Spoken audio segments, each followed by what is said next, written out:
সবাই জানে পরীক্ষায় যারা টপ রেজাল্ট করে তারা অনেক বেশি পড়াশোনা করে, কিন্তু শুধুই কি বেশি সময় ধরে পড়লেই পরীক্ষায় টপ করা যায়? না। টপারদের এমন কিছু হ্যাবিট বা অভ্যাস থাকে যা তাদেরকে বাকি সকল সাধারণ স্টুডেন্টের থেকে আলাদা করে। তারা শুধু পড়াশোনাই করে না, তারা পড়াশোনার পাশাপাশি কিছু স্ট্র্যাটেজি ফলো করে।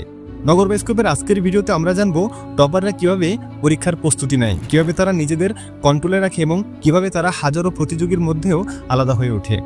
বন্ধুরা, যদি তুমি আজকের বলা এই হ্যাবিটসগুলো মেনে চলতে পারো তাহলে তোমার পরীক্ষা নিয়ে আর চিন্তা নেই, অটোমেটিকলি তোমার স্টাডি লাইফের মোড় ঘুরে যাবে। আর আমি গ্যারান্টি দিয়ে বলতে পারি, যদি তুমি একজন স্টুডেন্ট হয়ে থাকো তাহলে আজকের এই ভিডিওটি তোমাকে একজন টপার বানিয়ে ছাড়বে। তো আর কথা না বাড়িয়ে চলো শুরু করা যাক।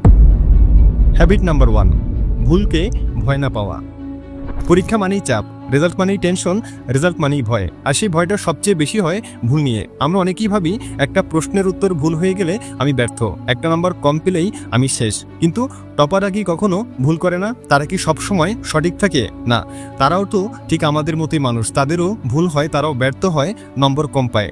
তবু তারা এগিয়ে যায়, কারণ তারা জানে ভুল মানেই শেষ নয়, ভুল মানেই শুরু। ভুল হচ্ছে শেখার প্রথম ধাপ। আমরা যখন হাঁটতে শিখি তখন বহুবারই তো পড়ে যাই, কিন্তু তাই বলে কি আমরা হাঁটা শেখা বন্ধ করে দিয়েছি? না, বারবার পড়ে যাওয়ার পরেও আমরা হাঁটা শিখেছি। ঠিক সেভাবেই পরীক্ষার প্রস্তুতিতে ভুল হওয়া মানেই শেখার সুযোগ। ভুল হওয়ার পর সেটা নিয়ে মন খারাপ না করে তারা ভুল খুঁজতে শুরু করে, যে আমি কোথায় ভুল করেছি, এই ভুলটা বারবার কেন হচ্ছে, এর সমাধান কি? এই সমস্ত প্রশ্নই তাদের মাথায় বারবার ঘোরাফেরা করতে থাকে। টমাস এডিসনের একটা কথা আমি প্রায় সময় বলি, I have not failed, I have just found 10,000 ways that won't work. সে যদি তার ভুলকে ভয় পেত তাহলে তুমি আজ লাইট জ্বালাতে পারতে না। Steve jobs, APJ Abdul Kalam, Nikola Tesla, তাদের জীবনে ভুলের পর ভুল, ব্যর্থতার পর ব্যর্থতা, কিন্তু তারা থেমে থাকেনি। তারা জানতো ভুলের মানেই হলো সঠিক উত্তরের আরও কাছাকাছি যাওয়া। তোমার ভুল তোমাকে আরও শক্তিশালী করে গড়ে তুলবে যদি তুমি তা গ্রহণ করো। ভুল তোমাকে পথ দেখাবে যদি তুমি তা সমাধান করার চেষ্টা করো।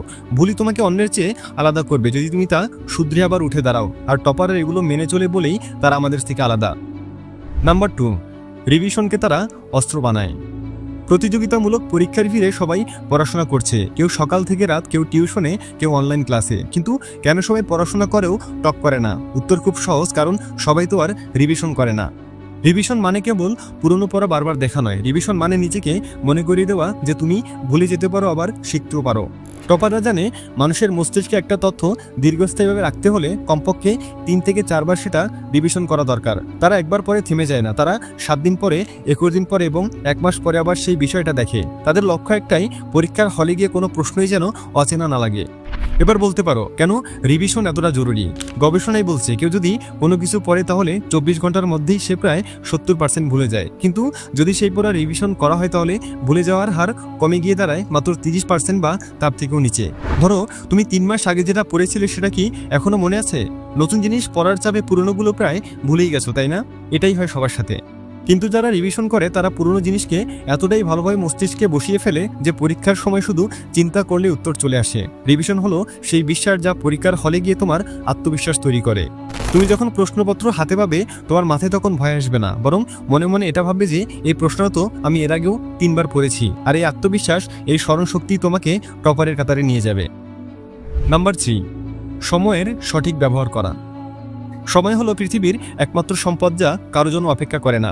একদিনে মাত্র 24 ঘন্টা। টপার হোক অথবা ফেল করা ছাত্র, সময় সবার জন্যই সমান। তবে পার্থক্যটা তৈরি হয় কারাই 24 ঘন্টাকে কাজে লাগে আর কারা শুধু অপেক্ষা করে সুযোগের। পরীক্ষা যতই ঘনিয়ে আসে এই সময়ের গুরুত্ব ততই বাড়তে থাকে। টপাররা যখন তখন পড়া শুরু করে না, তার আগে প্ল্যান করে কোন দিক থেকে কোন বিষয়ে পড়বে, কোন টপিক আগে আর কোনটা পরে। তারা প্রতিটি সময়কে ভাগ করে নেয়, সকালে নতুন টপিক শেখা, দুপুরে প্র্যাকটিস আর রাতে রিভিশন। তারা জানে সময় যদি নিয়ন্ত্রণে না থাকে তাহলে প্রস্তুতি কখনোই নিখুঁত হবে না।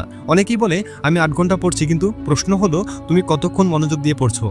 টপাররা গর্ব করে না যে তারা কতক্ষণ পড়েছে, তারা দেখে যে তাদের মাথায় কতটুকু ঢুকেছে। তাদের কাছে 5 ঘন্টা অমনোযোগী হয়ে পড়ার থেকে 2 ঘন্টা মনোযোগ সহকারে পড়াই বেটার। টপাররা না বলার সাহস রাখে। পরীক্ষার আগে সময়ের সঠিক ব্যবহার মানে হলো অপ্রয়োজনীয় কাজ থেকে নিজেকে সরিয়ে রাখা। তারা বন্ধুদের সাথে ঘুরতে যাওয়া, বাইরে আড্ডা দেওয়া, ভিডিও গেম কিংবা ঘন্টার পর ঘন্টার স্ক্রলিং এর সব কিছুকে না বলে দেয়। তারা জানে এখনকার এই সামান্য না বলাই ভবিষ্যতে অনেক বড় কোথাও হ্যাঁ বলার সুযোগ এনে দেবে।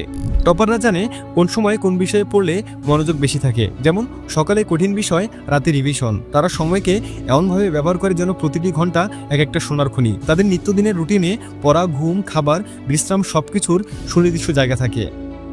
হ্যাবিট নাম্বার 4, বুঝে পড়া। টপাররা যে কোনো কিছু পড়ার আগে তারা প্রথমে নিজেকে প্রশ্ন করে যে আমি এই বিষয়টা কেন পড়ছি। কারণ তারা জানে মুখস্থ করে পরীক্ষায় পাশ করা যায়, কিন্তু বুঝে না পড়লে একসময় হোঁচট খেতেই হবে। তাই তারা যে কোনো কিছুই বুঝে পড়ার চেষ্টা করে, এরপর নিজে নিজে প্রশ্ন তৈরি করে এবং সেগুলোর সমাধান করে। কঠিন কিছু যখন মনে থাকে না, তখন বই দেখে দেখে সেটার অডিও রেকর্ড করে নিজের ভয়েসে, এরপর নিজের রেকর্ড করা সেই অডিওটি শুনতে থাকে। আর এই টেকনিকটা কিন্তু খুবই কার্যকরী। তারা বিশ্বাস করে নলেজ ইজ পাওয়ার, আর এটাই তাদের অস্ত্র। হ্যাবিট নাম্বার 5, প্রযুক্তিকে কাজে লাগিয়ে পড়াশোনা করা। একটা সময় ছিল যখন ভালো রেজাল্ট করতে হলে শুধু বই মুখস্থ করে যেতে হতো, রাত জেগে হালকা লয় চোখ কুঁচকে পড়ে যেতে হতো। কিন্তু এখন সময় বদলেছে পড়াশোনার কৌশলও। আজকের টপাররা শুধু বই খাতা নয়, বরং প্রযুক্তিকে স্মার্টভাবে ব্যবহার করে নিজেদের প্রস্তুতিকে অনেক বেশি কার্যকর করে তোলে। তোমার হাতে যদি থাকে স্মার্টফোন, তবে সেটা শুধু ফেসবুক আর গেম খেলার যন্ত্র না, এটা হতে পারে নিজেকে টপার বানানোর অস্ত্র। আজকালকার যুগের টপাররা জানে যদি কোনো টপিক বই পড়ে বোঝা না যায়, তাহলে ইউটিউবেই রয়েছে হাজারো ভিডিও টিউটোরিয়াল। সায়েন্স, ম্যাথ কিংবা হিস্টোরি সব বিষয়ের জন্য রয়েছে ভিজুয়াল ব্যাখ্যা, যা কঠিন বিষয়গুলোকে সহজ করে দেয়। এবং এগুলো থেকে তারা প্রতিদিন নতুন জিনিস শিখে নেয় আর পুরনো টপিকগুলোকে ঝালাই করে নেয়। এখন আর আগের মতো অতটা খাতা পড়ে নোট লেখার দরকার পড়ে না। গুগল কিপ ও ন্যাশনের মতো অ্যাপে তারা smart notes, charts, mind map বানিয়ে সেভ করে রাখে। পাশাপাশি এর আরেকটি সুবিধা হলো যে কোনো সময় যে কোনো জায়গায় রিভিশন দেওয়া সম্ভব। ফোন খুললেই সব হাজির। টপাররা শুধু পড়ে না, বিভিন্ন অ্যাপ ব্যবহার করে অনলাইন ভিত্তিক পরীক্ষা দিয়ে নিজের প্রস্তুতিও যাচাই করে, যার ফলে তাদের আত্মবিশ্বাসটাও বাড়ে। তাছাড়া গুগল, চ্যাটজিপিটি এগুলোর ব্যবহার করে বিভিন্ন অজানা ইনফরমেশন কালেক্ট করে, যেগুলো তারা পরীক্ষার খাতায় তুলে ধরে সহজেই শিক্ষকদের অ্যাটেনশন গেইন করে, যার ফলে সহজেই মার্কস তোলা পসিবল হয় তাদের জন্য। অর্থাৎ আজকের পড়াশোনা শুধু কাগজ কলমের মধ্যে সীমাবদ্ধ নেই। যার হাতে স্মার্টফোন আছে তার হাতে রয়েছে জ্ঞান ভান্ডার। কিন্তু প্রশ্ন হলো তুমি সেটাকে কিভাবে ব্যবহার করছো। টপাররা ফোনে স্ক্রল করে না, তারা শিখে। সুতরাং বুঝতেই তো পারলে টপাররা আলাদা কেউ নয়, তারা তোমার মতোই সাধারণ মানুষ, কিন্তু তারা নিজের সময়, চিন্তা, মনোযোগের ইচ্ছা শক্তিকে অসাধারণভাবে ব্যবহার করে। এগুলো সঠিকভাবে ব্যবহার করতে পারলে টপার হওয়া থেকে তোমাকেও কেউ ঠেকাতে পারবে না। আজকের মতো এখানেই বিদায় নিচ্ছি। দেখা হচ্ছে পরবর্তী ভিডিওতে। ততক্ষণ পর্যন্ত সাবস্ক্রাইব করে নগর বাইস্কোপের সাথেই থাকো। Thanks for watching.